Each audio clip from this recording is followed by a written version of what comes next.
മാലിന്യ കൂമ്പാരത്തിൽ ഉപേക്ഷിക്കപ്പെട്ട കുഞ്ഞിനെ ഇറ്റാലിയൻ ദമ്പതികൾ ദത്തെടുത്തു. ബലഗാവിലാണ് സംഭവം.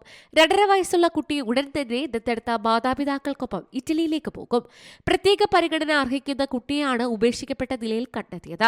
നാട്ടുകാർ വിവരം അറിയിച്ചതിനെ തുടർന്ന് CDPO കുഞ്ഞിനെ തുടർ ചികിത്സയ്ക്കായി ആശുപത്രിയിൽ പ്രവേശിപ്പിച്ചു. കുട്ടി സുഖം പ്രാപിച്ചതിനെ തുടർന്ന് കുട്ടിയെ ബലഗാവിലെ സ്വാമി വിവേകാനന്ദ സേവാ പ്രതിഷ്ഠാന്റെ ഗംഗമ്മ ചിക്കുബി മഠം കേന്ദ്രത്തിന്റെ കീഴിലാക്കി. 6 വർഷം മുമ്പാണ് ഇറ്റാലിയൻ ദമ്പതികൾ ദത്തെടുക്കാൻ അപേക്ഷിച്ചത്. ഫിസിഷ്യനായ ഡോക്ടർ കോസ്റ്റൻസയും നീന്തൽ പരിശീലകയായ ബുജാറും ആകാംക്ഷയോടെ കാത്തിരിക്കുകയായിരുന്നു.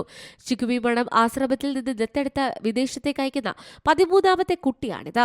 ഇത് ഡെപ്യൂട്ടി കമ്മീഷണർ മുഹമ്മദ് റോഷന്റെ സാന്നിധ്യത്തിൽ കുഞ്ഞിനെ ഇറ്റാലിയൻ ദമ്പതികൾക്ക് ഔദ്യോഗികമായി കൈമാറി. കുട്ടിയുടെ ജീവിതത്തിൽ ഒരു പുതിയ അധ്യായത്തിന് തുടക്കം കുറിച്ചിരിക്കുകയാണ്.